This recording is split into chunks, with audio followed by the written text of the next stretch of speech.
What's going on, you guys? It is JS here, back with another video. So today's video, I'm going to be doing another chapter summary on Fazbear Friday number 3, 1:35 a.m. And today I'm going to be doing the summary on Room for One More. So this is the second chapter in Fazbear Friday number 3, and I would have to say it's really good.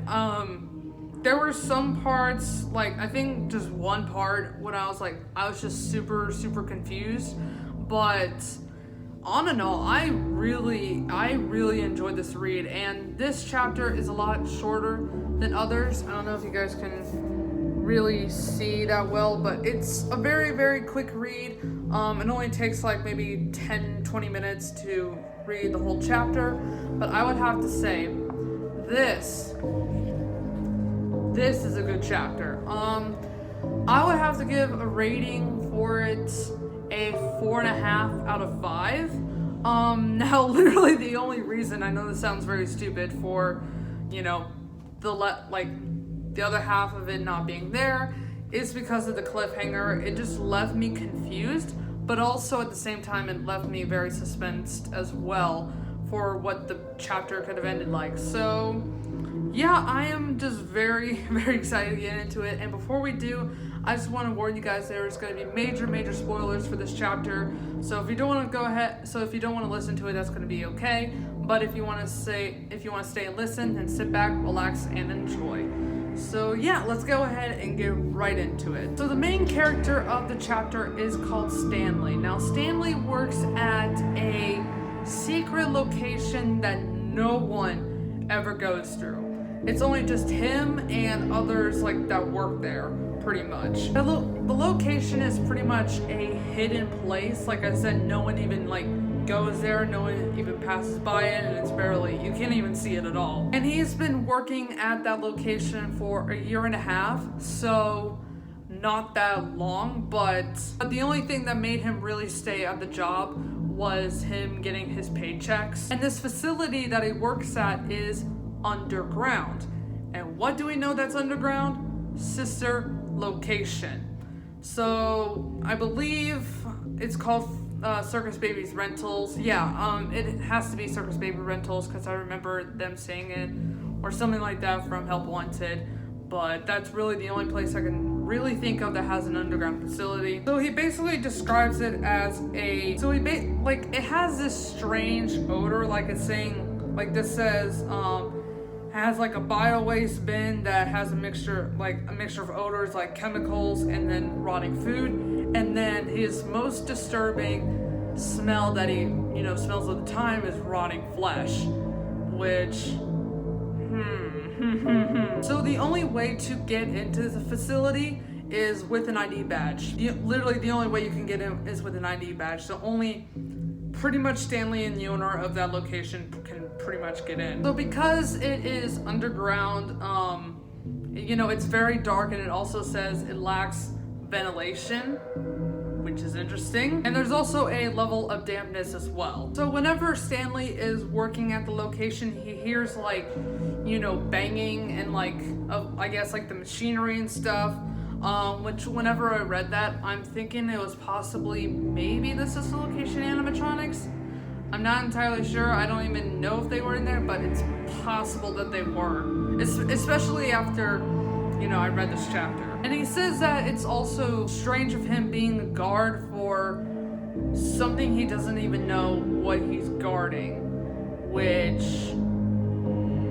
who knows? So I'm gonna go ahead and read you, I guess, the description of what happened whenever Stanley got his job, because it gives a lot of information about why, I guess, they were Stanley got this job, and plus why, I guess, the interviewer never really, told him of what he was specifically guarding. But here it is. Stanley had been hired to work at this facility a 1.5 years.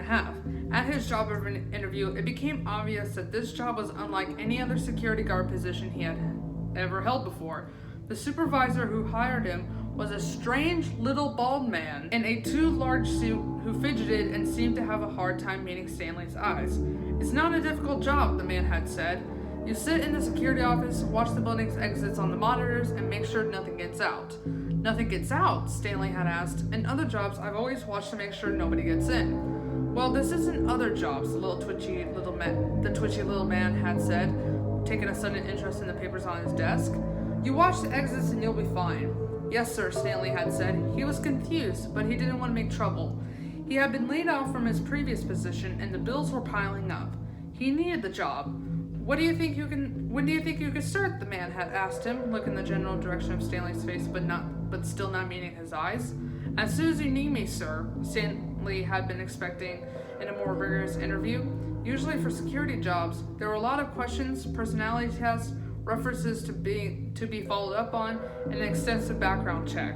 Companies wanted to make sure that they weren't hiring the fox to guard the hen house, as Stanley's granny used to say.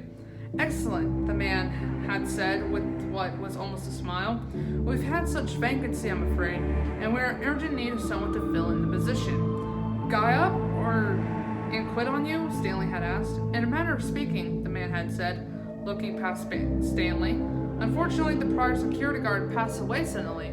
Very tragic. What happened to him? Stanley had asked. He knew that the inherent dangers in the job, but if the prior guard had been killed in the line of duty, he felt like he ought to be told about it. If this job was especially dangerous, he needed to know what he was signing up for and make an informed decision. Massive heart attack, I'm afraid, the man had said, looking down and shuffling papers on his desk. We need to know how much time we're given, do we? No, sir, Stanley had said, thinking of his dad, whom he lost recently. The man had nodded thoughtfully and just looked at Stanley.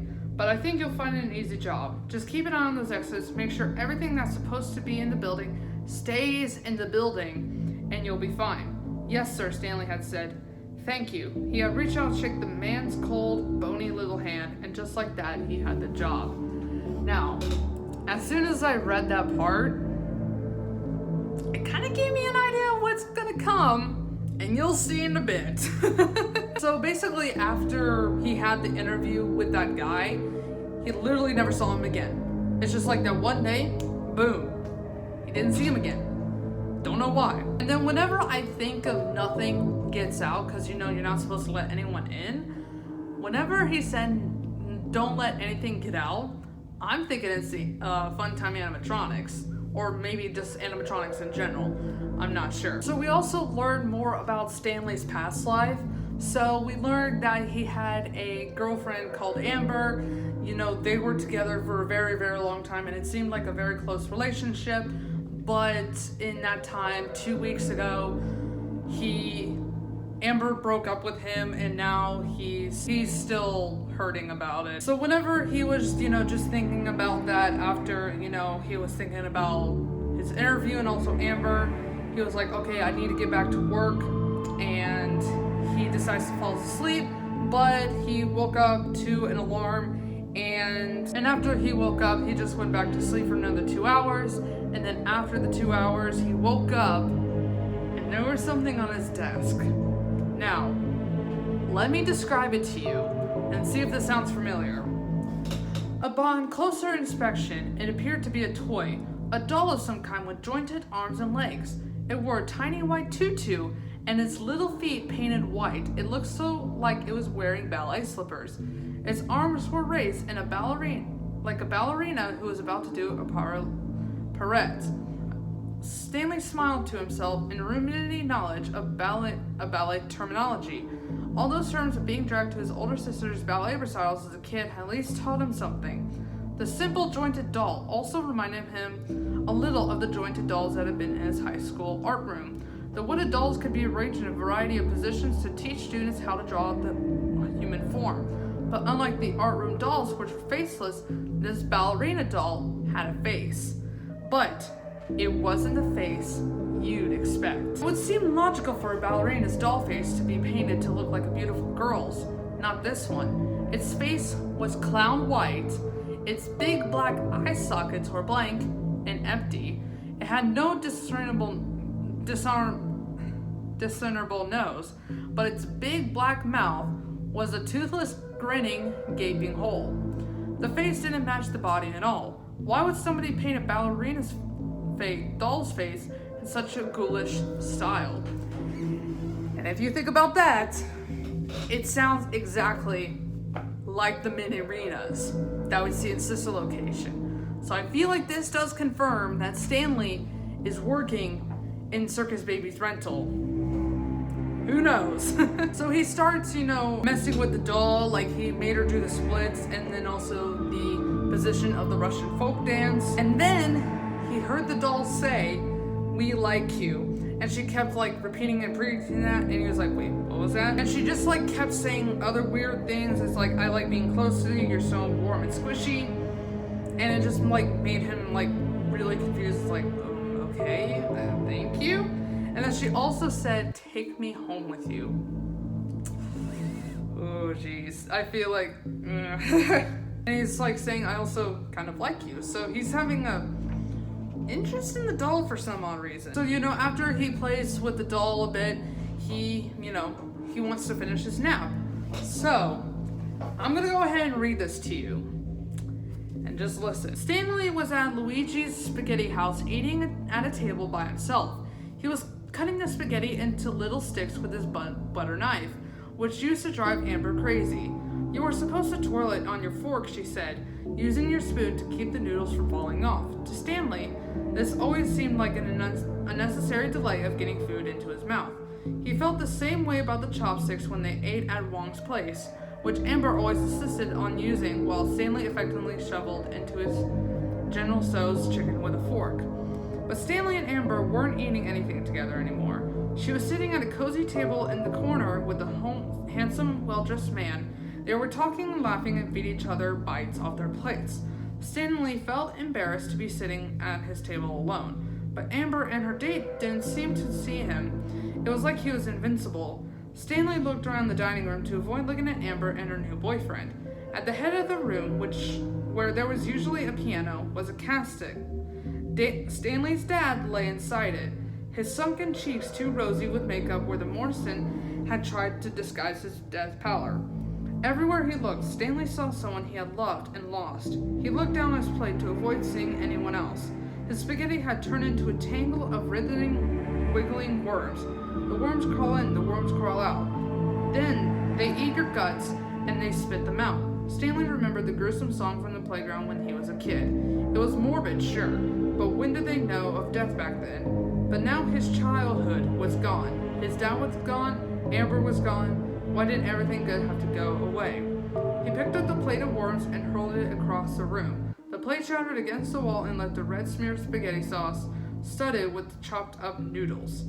And that was, I guess, his end of his dream, which he'll have many of these throughout his shift, and these do get interesting. So he wakes up from his dream, and he notices that the doll isn't there, so he must have think, well, maybe the doll or someone like grabbed it or something. So after his shift, he goes over to Katie's diner, I'm pretty sure, and he goes over there every shift for like literally a year and a half.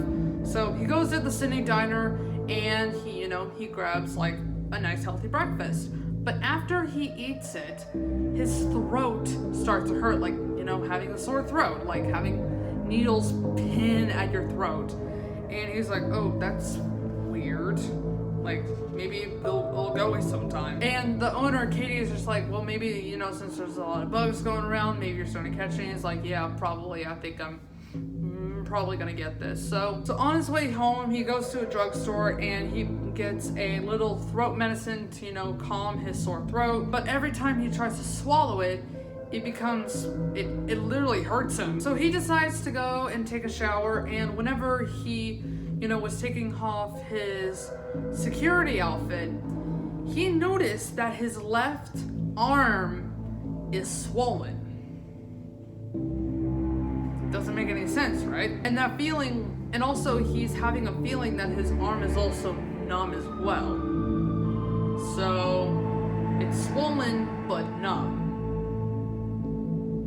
Why though? So after he gets out of the shower, he puts on a t-shirt and some pants, and then he goes to sleep for an extra 8 hours just to make sure that hopefully with the sleep that his throat pain and his numbness will go away. But whenever he ends up waking up, he goes to the bathroom, he takes another pill, and it's like the pain is now even worse.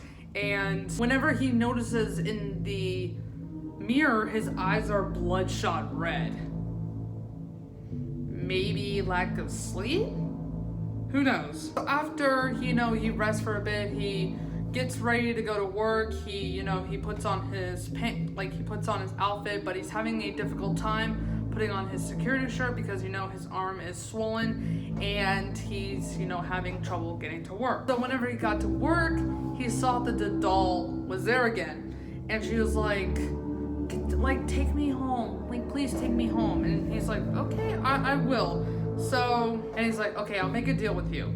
If you don't move, I'll take you home with him. So that's a good deal, right? So he goes back to another nap, and let me read you this part for you guys. Stanley was running late for work. He was trying to get ready, but his big fat fingers were too clumsy to button the shirt of his uniform or tie his shoes. He needed help, but he was utterly alone. Finally, knowing he would be terribly late if he didn't leave right away, he ran onto the street in his half-buttoned shirt and untied shoes. But when he looked around, all the familiar landmarks of his neighborhood were gone. Where was Grain Bland's Deli? Where was the Dutch Girl Drying Cleaners? He looked at the street sign and saw that the street's name has changed. The sign had once said Forest Avenue. Now, Fazbear Avenue. It made no sense, but he was lost. How could that be when he was just 10 steps from the door of his apartment building? Finally, he hailed a cab and told the driver the address of the storage yard that hid his place of employment. None of the streets or buildings looked familiar as he rode through the city, but the driver seemed to know where he was going. Stanley told himself to breathe and relax. It was okay, things were going under control. The cab stopped on the dark side street that Stanley didn't recognize. Maybe the cab driver didn't know where he was going after all. Hey buddy, Stanley said, I don't think you've got the right address. When the cab driver turned around, his face wasn't human.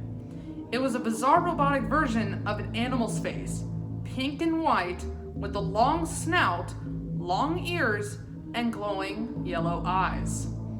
The face apparently hinged, split open, revealing the full orbs of the creature's eyes and a mouthful of knife-like teeth. It opened its jaws wider and lunged toward Stanley in the back seat, shattering the panel glass that separated him. That description perfectly matches Funtime Foxy because of it specifically saying long snout, large ears, and glowing yellow eyes. I'm getting a feeling now this is definitely going to be Sister Location because one, they mentioned the Minarino's description. They mentioned Funtime Freddy's description. So, I guess we'll see. So he goes back to the diner after a shift, and he's like, and Katie's like, hey, are you okay? And he's like, yeah, sore throat's worse. He can't even eat solid food at this point. So she offers him to go to the doctors, and he's like, no doctors. And the reason why was because his dad, who was, sick, he had cancer, but the doctors, according to Stanley, didn't do much for his dad because he had chemotherapy and it was basically too late for him. So at this point, he really does not want to go to a doctor because of what happened to his dad. So he goes home again and he hears a ringing phone, and he tries to pick up the phone with his so he goes back home, and a couple hours later, he hears a ringing phone. But whenever he uses his good hand, it's also numb and swollen too. So the first night his throat hurt, then also at the same time his right hand was numb and swollen. Now it's his left hand. I don't know, I feel like I got those switched a bit, but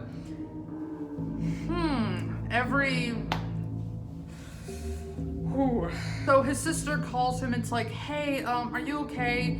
And, they just talk a bit, and they hang up, and his sister's like, okay, I'm just gonna come, and we'll just hang out. And he says, okay. So he goes to the bathroom to, check on himself and see, what he's looking like now, especially since his other hand is numb. And this is what's happening. Dark shadows had formed under his bloodshot eyes, and his skin had an unhealthy grayish cast. Wonder what's making his skin so gray. You'll have to wait and see. So his sister comes over and they just, talk a bit. Stanley just talks about what's been going on with him, and his sister's like, okay, you need to go to the doctor. Like, everything's not right. And it's like, but it's just like, especially after that. And she's like, I know, but just at least try. And in 3 days, if I'm not there in 3 days and you're not looking better, you're gonna go to a doctor. And he agrees. So that's what happens. And she even tells him to miss work for the next couple of days so he can focus on resting. But at the moment, he really does not want to stop working because, he wants to get paid. So the next day, he finds another doll on his desk, and, he just repeats the process again. He goes to sleep. And this is what the dream is this time, you guys. Oh, gosh. Stanley was at work, but for some reason, the greenish lights that usually provided the building's only illumination have been turned off. And then also, before we move on to, the rest of the dream, the greenish lights also serves the location too. He remembered a school field trip to a cave. The tour guide had explained that the fish in the cave's underground pond had no eyes because if it even did have them, it would be too dark for them to see anything. The building was dark like that. His flashlight was the only thing that made it possible for him to find his way down the hall. He shined it on the walls, on the metal doors, on the metal floor ahead of him, creating small circles of light in the darkness. Was the whole building without electricity, he had wondered? It must not be, because he could still hear the rumbling and clanging of the machinery behind the locked metal doors. He had a strong feeling that something was not right. He needed to get to the office to see if the security monitors were working or if they were down due to the power outage. If they were, he guessed he would have to walk around in the dark and check that each exit was secure. He shined his flashlight ahead. It lit up the sign that read security office on his door. The scanner for his security badge wasn't working, so he used the key he kept in case of emergency. The security office was as dark as the rest of the building. All the monitors were down. He shined the flashlight around the room, letting its beam rest on familiar objects, the desk, the chair, the filing cabinet. He moved the flashlight's beam toward the left corner of the room. The beam illuminated a face. The face did not belong to a human. It was the face of a cartoon animal, a bear maybe, wearing a bow tie and a top hat. As Stanley shined his light on it, the two sides of the face swung open like double doors to reveal a hideous metallic skull made of snaking wires and cables. It stared at Stanley with blank, bulgy eyes and sprang at him, his jaws snapping. And what do you know that a bear has metal doors that can fling open to show his endoskeleton? Funtime Freddy. Oh gosh. So after his shift, he decides to go to a doctor because he's like, you know what? I'm sick of feeling like this. I just want to get it over with and get some medicine. So she puts a thermometer in his ear and he has no fever. But whenever she swabbed his throat, just to test for, if he had strep or anything, it was covered with blood. So something in his throat is making him have blood. So after she got the test done for the throat, she's like, no strep, but I believe your throat is infected, so I'm just gonna give you some antibiotics just to make it feel better. So whenever he got home, he decides to go to the bathroom and, check himself out, for other damage that is done. And it's worse than before. He's pale and sweaty. He smells as bad as, the bio waste. And he's still swollen, basically. It's getting worse and worse and worse and worse every day. So to feel free from, feeling like his circulation is getting cut off because, his arms are so swollen, he decides to cut his sleeves off and puts another pill down his throat to make sure he can feel better, and he goes to bed. But when he wakes up, just listen to this, his right leg wasn't bearing weight like a leg was supposed to, As soon as he attempted standing, it crumbled beneath him as if it had no muscles or bones. Sitting on the floor, Stanley touched his right thigh and felt nothing. So, just like his arms, his leg is also swollen and numb. So something is making that do that to him. So he gets a call from his mom and she's like, hey Stanley, I heard that you're not doing well. Are you okay? And he's like, yeah, I'm fine, just apart from all this. And she's like, if you need anything, just, let me know. And then also remember you promised Melissa that you'd be going to the doctors, especially, after, he saw his sister. So he gets ready to go to his next day of work and he, makes sure everything's all put on and, but it's very hard for him, especially, since his leg is now swollen and his arms are still swollen. So he decides to, ride on the bus because, he can't barely walk, especially with his leg. And while he's trying to walk up, he's all tumbly and everyone's like, okay, are you okay? And then some people are just like staring at him with like, okay, this is odd. So whenever he was heading into his office, he notices that both of his legs are now swollen. And he said even his chest feels tight. Now, he says this, was this what it felt like to have a heart attack? Or could it be I'm having a heart attack? Now, if you guys remember the beginning of the chapter, the original guy who originally had Stanley's place died of a heart attack. I'm thinking this is whenever I read this, I'm thinking this is exactly what happened to the previous guy who, had Stanley's position before.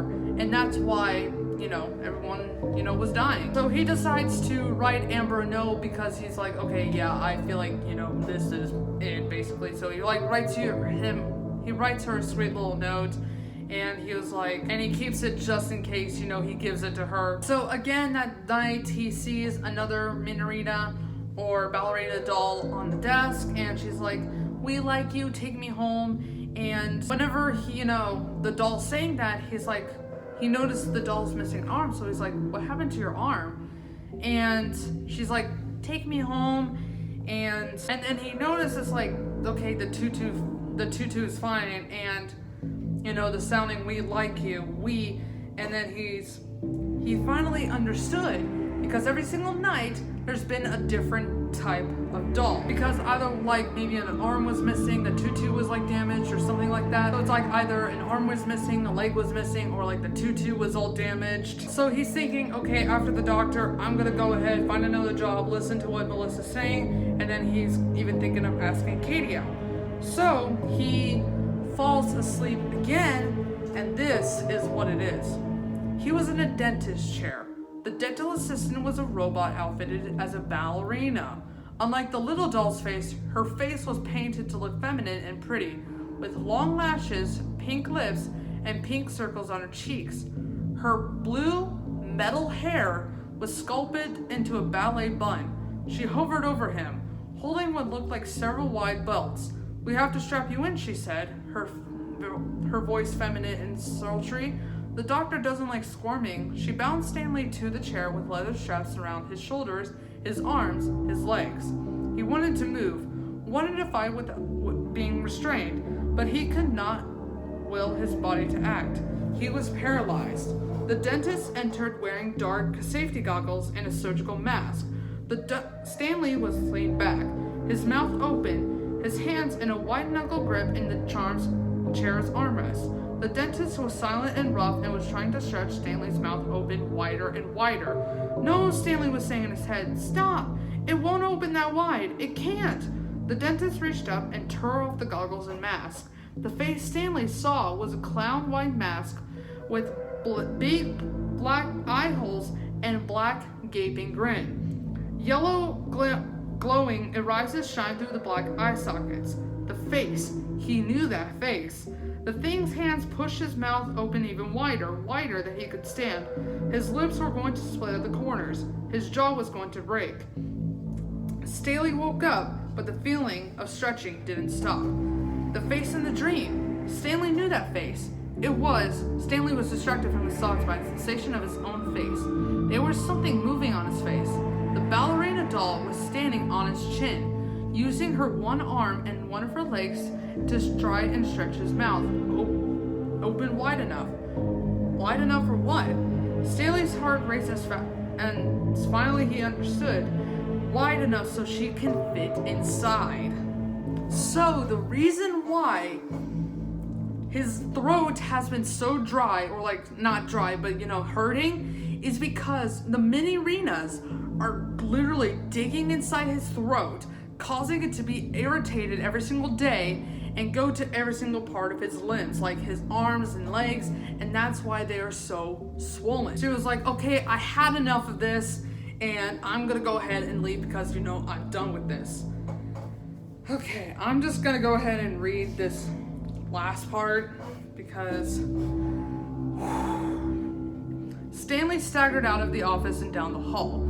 Everything in his head screamed at him to run, but he was too weak to run. The walls of the facility seemed to be closing in around him. He never liked this place. He had to get out of here for good, he told himself, and he would do it even if he had to crawl. The pressure inside him was building. It felt like the dolls were angry, like their many tiny fists were punching him and their many tiny feet were kicking him. But he saw the exit sign green glow up ahead. Green means go, he told himself. If he could just get out, and if he could, where there was moonlight and fresh air to breathe, he could figure out what to do. He leaned against the wall and hobbled to the exit sign. Outside, he tried to take a breath of fresh air, but instead sucked in a stench from the by-waste bin. He was so worn out and ill that he just wanted to lie down on the pavement, but he had to figure out a way to make it up the stairs and into a cab and straight to the emergency room. What would he tell them? What? There are dozens of little dolls living inside me?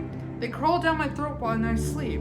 There was no doubt that what ward of the hospital a statement like that would land him in. But maybe if he could convince a doctor to take an x-ray, they could see that the dolls were real.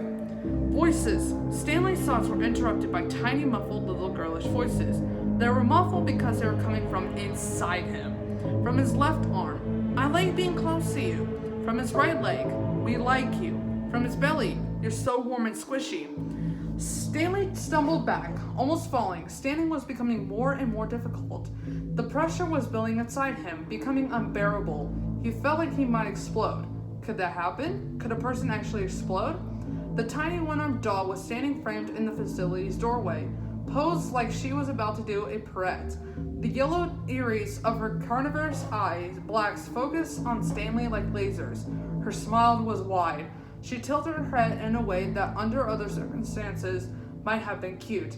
Isn't there room for just one more? She chirped. All of Stanley's strength was gone. He fell to his knees. The one-armed doll leaped toward him with the grace of a ballerina. Stanley couldn't help it. He opened his mouth to scream. And that was it. I'm pretty sure they left it on a cliffhanger by the sounding of that, but I'm pretty sure Stanley died, dude. So from those statements or those descriptions from those dream sequences, it really did sound like that location he was in was indeed such location, and those were the Minaritas. That was actually a really interesting story. I'm not even gonna lie. It's possibly, as of right now, my favorite in 1:35 a.m. But we will have to see for the new chapter called The New Kid. And I could be wrong, but I heard that chapter is based on Golden Freddy. I'm not entirely sure, but we will have to wait for that in the next video. So I hope you guys have enjoyed this video, and if you guys did, make sure to hit the thumbs up button, make sure to subscribe for more videos, and there will be a video after this as the time you guys are watching this, so keep an eye out for that. But yeah, thank you so much for watching, and I'll see you guys in the next one. Bye-bye.